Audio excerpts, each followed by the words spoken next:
tonight, tears and tributes in East Timor after a weekend militia massacre.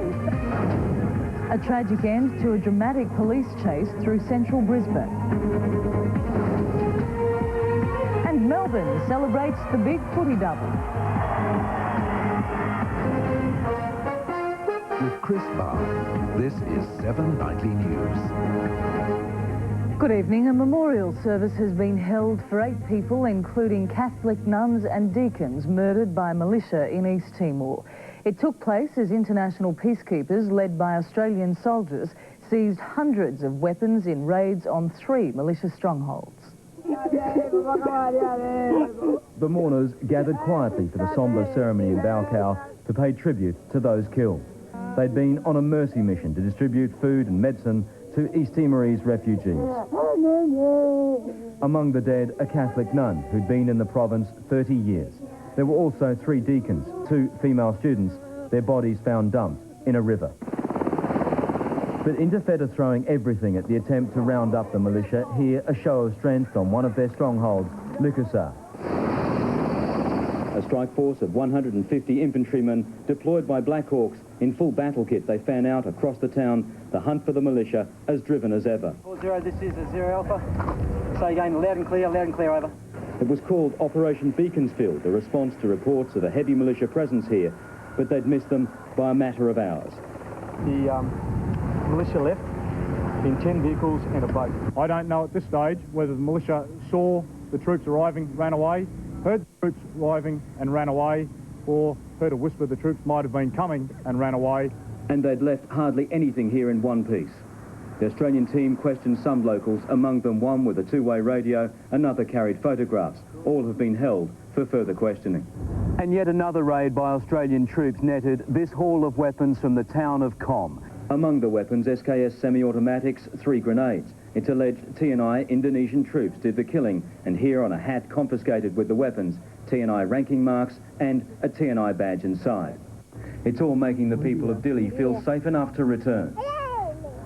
After weeks in the surrounding mountains, they're being told this town is secure. Anybody who is found burning, looting, terrorising, killing, anyone carrying a weapon can be arrested by an Interfed soldier. They're coming down in busloads and number in the thousands, back to reclaim their capital. Reporter Chris Reason is in Dili tonight. Chris, what medical treatment's getting through to the refugees? Well, Chris, thankfully, more and more by the day. Already the hospital here in the centre of Dili has been reopened by the ICRC, the International Red Cross. They've got that facility up and running, complete with operating theatre. More and more field hospitals, too, going out the outlying areas around Dili, particularly on the roads, trying to catch the refugees as they come back down from the mountains and into the town to repatriate this place. And we're seeing more and more medics being sent out to the outlying towns as well. So, Chris, if medical supplies are getting through, there has been more success in getting aid through to those in areas outside Dili? A little bit more today. An aid convoy got through to Balcao, which was great news, and as you saw in that earlier report, some aid has managed to get through to Dare as well, so all welcome stuff there.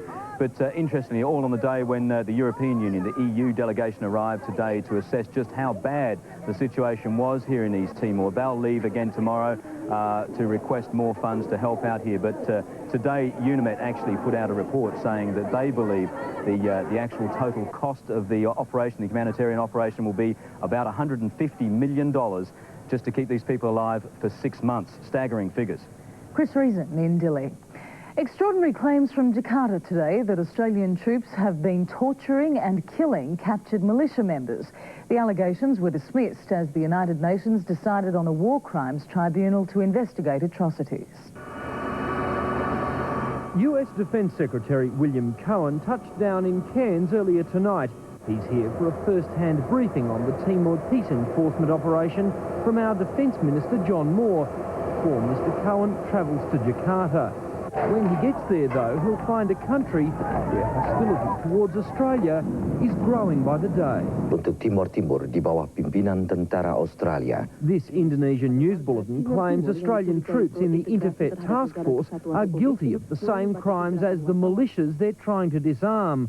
Others call our soldiers white pigs, and in this Jakarta newspaper the claims are even more extraordinary, accusing our troops of torturing 8 militia members, even killing one of them. According to this report, Clementino died after being doused with petrol and then burnt by the Australian troops.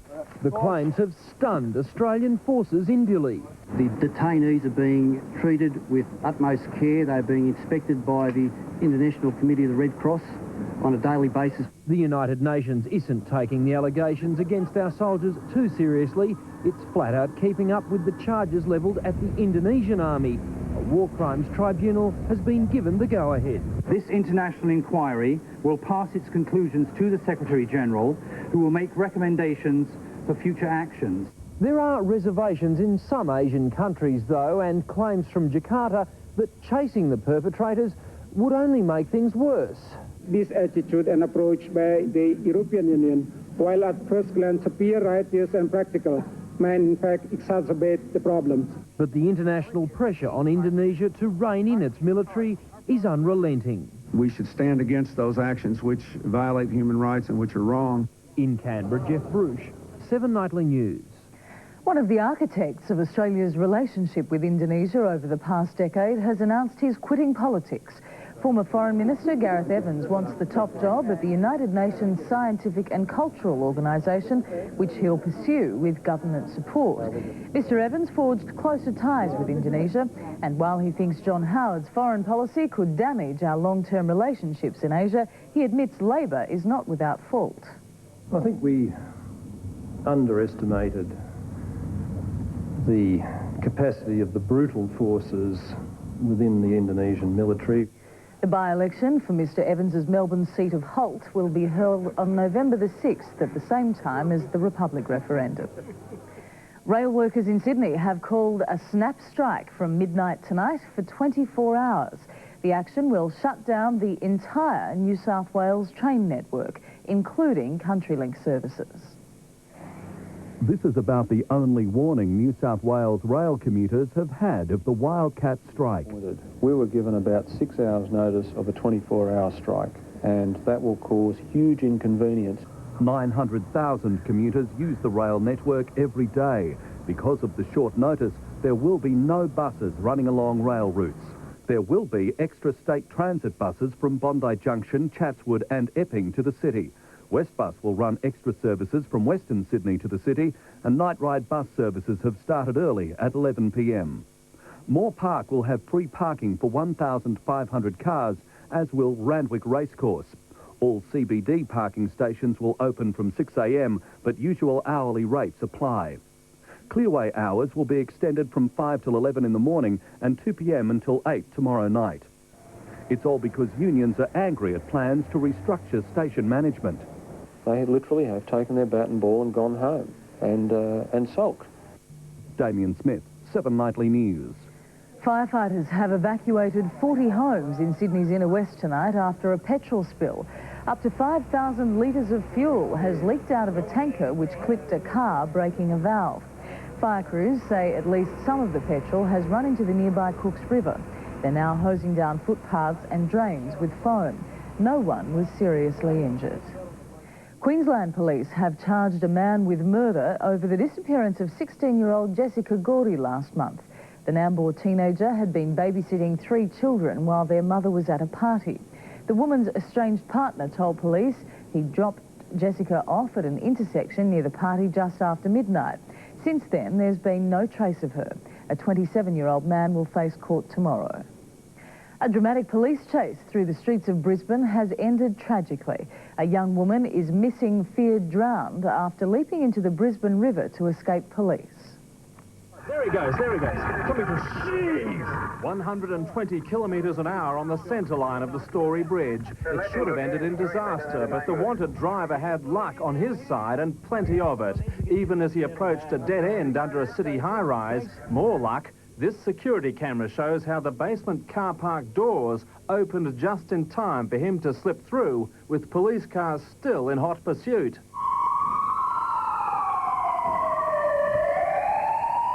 Within seconds, the car park was a chaotic scene as the 2 suspects leapt from the vehicle and disappeared into the darkness. Moments later, an officer spotted them fleeing through a fire exit. From her high-rise apartment, Alison Callow saw the drama unfold. And I saw one guy get tackled over here, another lady just ran along the boardwalk here and then just dove into the water as quickly as she could. And I kept an eye on the water and I did not see her come up for air once. Slacks, shoes, pair of grey pants, and she's still under there. Tom Hilston, 7 Nightly News. Thousands of people have crammed Melbourne streets to catch a unique sight, Australian footy's Big Double. The Aussie Rules and Rugby League Premiership trophies came together for the first time, along with the heroes who made it happen. You'd understand if this week Melbourne had had enough talk of premiers. But Australia's sporting capital found one last mighty cheer for the local teams that brought home AFL's greatest prize and found a new one for rugby leagues. Lord Mayor Peter Costigan aimed a few late-season barbs north of the border on behalf of both teams. This is their fourth premiership, with the last being in 1996 against Sydney. Ha ha! Congratulations also to Melbourne Storm for taking Sydney by storm. But despite the double celebration, the question persists. Is there room on Melbourne's sporting stage for two football codes? I don't like it. This is AFL. This is Victorian football. This is what we've been playing for hundreds of years here. But at least one hardened Kangaroo supporter was generous enough to share some common ground with the Rugby League invaders. Ah, yeah, because we stuck it up Sydney, so bloody oath. Good on him. Gave the Storm as well. For what it's worth, Storm fans had the edge in volume. An observation not lost on one who's incited a crowd or two himself. Tell you what, the Melbourne Storm have got a little bit of support, haven't they? Maybe all the voices at North Melbourne are simply worn out. Dean Felton, 7 Nightly News. And Australian kayakers rocked the boat with officials next why they've objected to this medal presentation. And exploding onto our screens, 007's new blockbuster.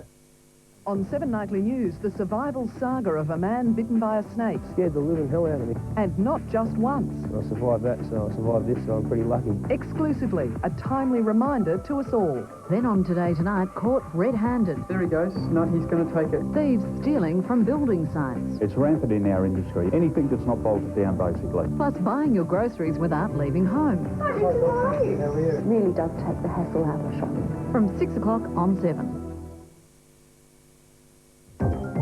Smart business starts with SA's #1 internet service. SENet brings the business world to your office and provides a complete range of cost-effective and money-saving business solutions.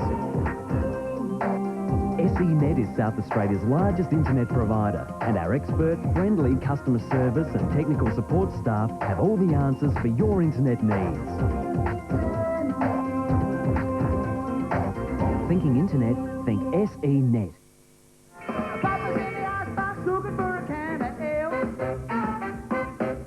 Swingers, Swing-sation is here. Heaven 2 presents swing band sensation Jump, Jive, and Wail this Friday, featuring hits from Cherry Poppin' Daddy, Setzer Big Band, Big Bad Voodoo Daddy, Louis Jordan, and stacks more. Get in early for a free beginner swing lesson this Friday at Heaven 2. It's a Zoot Suit Riot, Daddy-O.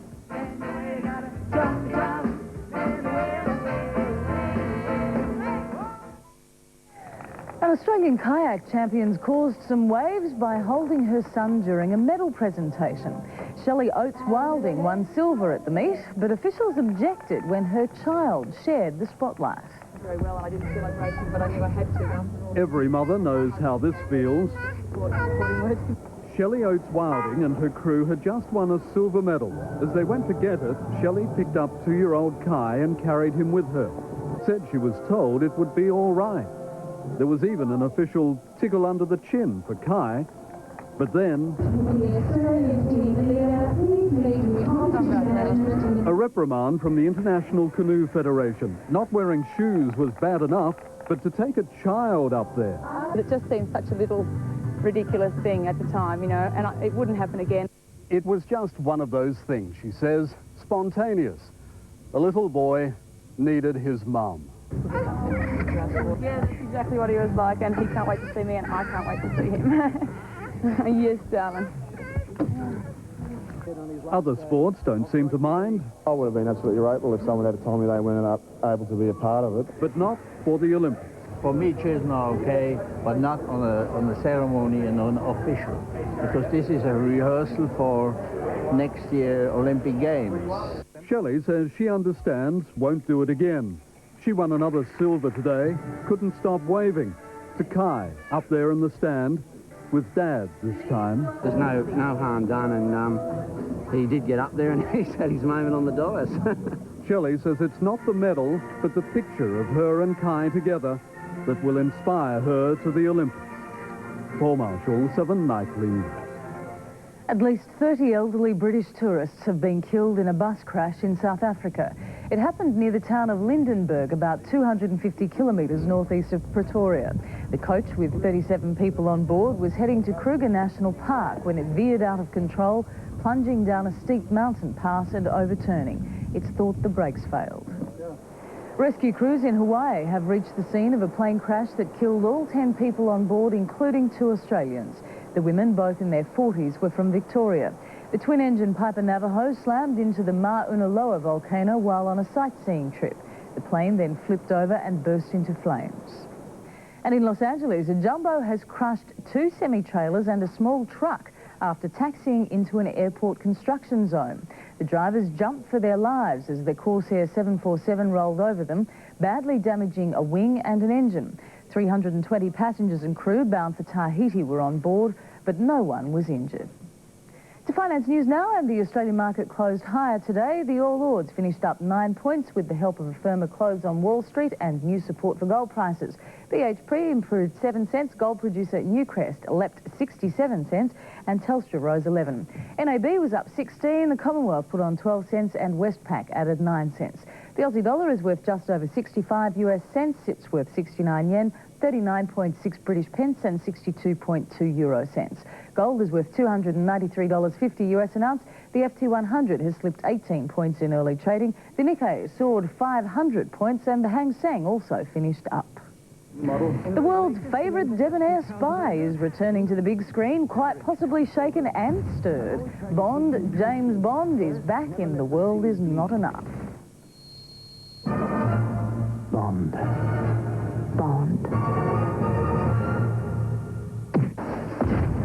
Can't you just say hello like a normal person? But this is no normal person. It's 007, played for the 3rd time by Pierce Brosnan. And it wouldn't be Bond without lots of fights and fast cars. And 6 beverage cup holders. Yes, that's John Cleese. Plus world-class stunts, despicable villains. Your time is up. And gorgeous co-stars. I have to get it back, or somebody's going to have my butt. First things first. The World Is Not Enough is the 19th Bond movie, and it opens across Australia on November the 25th. Sports next on 7 Nightly News, with AFL clubs preparing for the draft and the awesome foursome, now a threesome.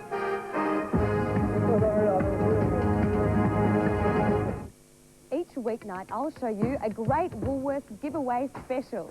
When you see it, just call the number for your chance to win. It's easy. Starts Monday night on Channel 7. There are stacks of groceries to be won. Smart business starts with SA's #1 internet service. SENet brings the business world to your office with expert-friendly customer service and support staff. SENet for all your internet needs. Thinking internet, think SENet. No one knows Panasonic like the people at Keith Bowden. Panasonic Stereo TV with 3D sound system, automatic tuning and twin digital comb filter for picture perfection. Come back for free delivery and free installation on Panasonic Stereo TV. I'll be back. You'll always buy Panasonic better at Bowden's. Keith Bowden Electrical. South Road, St Mary. SENet is Adelaide's #1 internet service provider. #1 for speed, reliability, service and value. And if you join SENet now, you could win a new car for Christmas. Thinking internet, think SENet. Had his moment on the dais. Shelley says it's not the medal, but the picture of her and Kai together that will inspire her to the Olympics. Paul Marshall, 7 Nightly News. At least 30 elderly British tourists have been killed in a bus crash in South Africa. It happened near the town of Lyndonburg, about 250 kilometres northeast of Pretoria. The coach, with 37 people on board, was heading to Kruger National Park when it veered out of control, plunging down a steep mountain pass and overturning. It's thought the brakes failed. Rescue crews in Hawaii have reached the scene of a plane crash that killed all 10 people on board, including 2 Australians. The women, both in their 40s, were from Victoria. The twin-engine Piper Navajo slammed into the Mauna Loa volcano while on a sightseeing trip. The plane then flipped over and burst into flames. And in Los Angeles, a jumbo has crushed 2 semi-trailers and a small truck after taxiing into an airport construction zone. The drivers jumped for their lives as the Corsair 747 rolled over them, badly damaging a wing and an engine. 320 passengers and crew bound for Tahiti were on board, but no one was injured. To finance news now, and the Australian market closed higher today. The All Ords finished up 9 points with the help of a firmer close on Wall Street and new support for gold prices. BHP improved 7 cents, gold producer Newcrest leapt 67 cents, and Telstra rose 11. NAB was up 16, the Commonwealth put on 12 cents, and Westpac added 9 cents. The Aussie dollar is worth just over 65 US cents, it's worth 69 yen, 39.6 British pence and 62.2 euro cents. Gold is worth $293.50 US an ounce. The FT100 has slipped 18 points in early trading. The Nikkei soared 500 points and the Hang Seng also finished up. The world's favourite debonair spy is returning to the big screen, quite possibly shaken and stirred. James Bond, is back in The World Is Not Enough. Bond.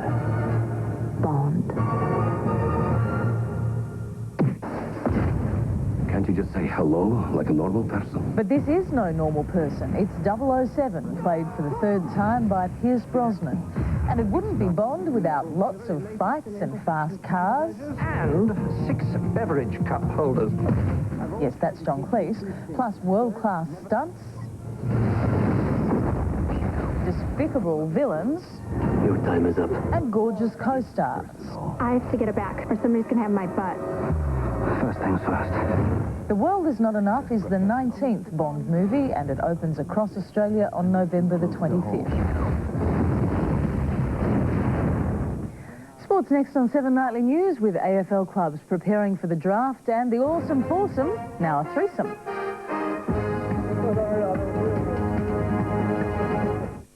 Each weeknight, I'll show you a great Woolworths giveaway special. When you see it, just call the number for your chance to win. It's easy. Starts Monday night on Channel 7. There are stacks of groceries to be won. Smart business starts with SA's #1 internet service. SENet brings the business world to your office with expert-friendly customer service and support staff. SENet for all your internet needs. Thinking internet, think SENet. No one knows Panasonic like the people at Keith Bowden. Panasonic Stereo TV with 3D sound system, automatic tuning and twin digital comb filter for picture perfection. Come back for free delivery and free installation on Panasonic Stereo TV. I'll be back. You'll always buy Panasonic better at Bowden's. Keith Bowden Electrical. South Road, St Mary. SENet is Adelaide's #1 internet service provider. #1 for speed, reliability, service and value. And if you join SENet now, you could win a new car for Christmas. Thinking internet, think SENet. There is something you can do for the people of East Timor. Send a strong message of hope and support through an emergency donation to Australian Red Cross. Call 1-800-811-700 now and have your credit card ready. Help the Red Cross help innocent victims of East Timor.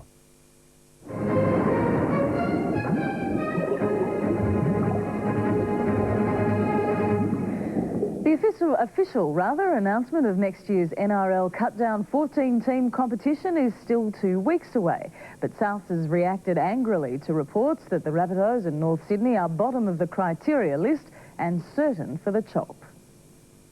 Newspaper headlines this morning confirmed the inevitable and formed an unlikely alliance. South Presidents George Piggins and disgruntled North's power broker David Hill meeting to discuss a strategy to fight the NRL. As soon as they make that decision, I think we'll all go to our legal parties and hopefully North Sydney will be with us in that legal challenge. Norths and Souths in many respects, will be fighting together. And the pair believe they've got a strong case. They threatened to withhold our funding in '98 if we didn't sign the agreement. We did sign an agreement under duress. So incensed, Piggins penned an open letter to Australian sports fans slamming the NRL and Backers News Limited. Why should someone who just runs a newspaper should come along and just say, you can't play sport no more? To mount a legal challenge, South needs cash and have asked the public to donate $10 each to help save the Bunnies. Meantime, a dent in our Tri-Series team with game-breaking forward Gordon Tallis today pulling out of the Australian side due to injury. His replacement's Parramatta's Michael Vella. Ben Davis, 7 Nightly News. To AFL, and while the West Coast announces Ken Judge as its senior coach tomorrow, Richmond is set to appoint former St Kilda captain Danny Frawley. North assistant Tony Elshaw was told last night he'd missed out. It's the final piece in what has been an intriguing puzzle. Former St Kilda captain and Collingwood assistant Danny Frawley winning the race for the coaching position at Punt Road. Frawley beating Roos assistant Tony Elshaw. And I suppose it's not up to me to announce what Richmond are doing, but it's not going to be Tony Elshaw this year. Elshaw will now stay at Arden Street and join the rest of the clubs in the traditional start to trading week at Optus Oval. The #1 name on the list, former Geelong captain Lee Colbert, who flew home from New York yesterday. Today, there was a procession of club officials at the Hilton Hotel, all wanting to talk with him and manager Ron Joseph. He's a quality player, and we'd be crazy if we didn't look at him as a real option. But the Bulldogs aren't alone. Carlton, Hawthorn, Adelaide, Port, Sydney, Essendon, the Kangaroos and Collingwood all showing strong interest. Lee's an uncontracted player. He's up for grabs, obviously. We've got the first pick. We want to go and see if Lee wants to come to our club and whether or not we can do a deal. But one man the Pies won't be getting their hands on is Big Spider Everett. The Saints ruling out any sort of trade deal. As we've been maintaining all along, Spider's got a contract, and we're happy with him, and he's going to honour his contract. But another Saint is definitely tradable. Aussie Jones almost certain to leave Moorabbin.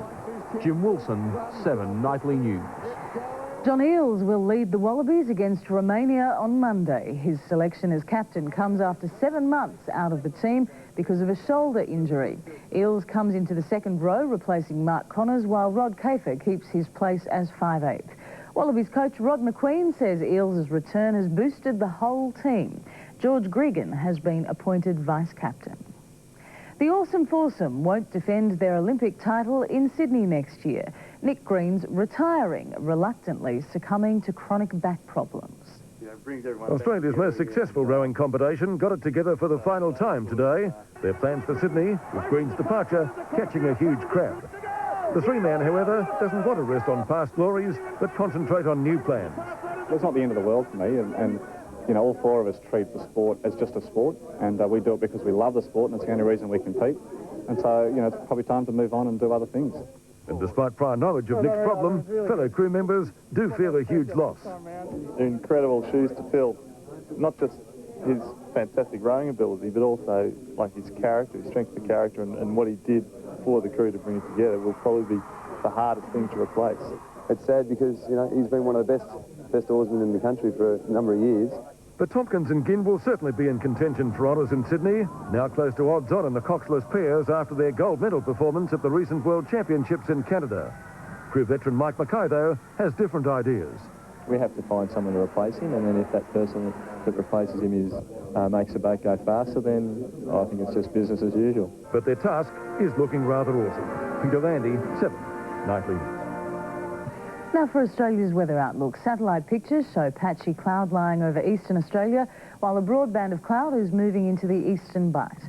A very strong high lies over the Tasman. There's a trough of low pressure and an associated cold change that will weaken as it moves into southeastern states. In Queensland, showers and some thunderstorms, 29 in Cairns, 23 in Brisbane.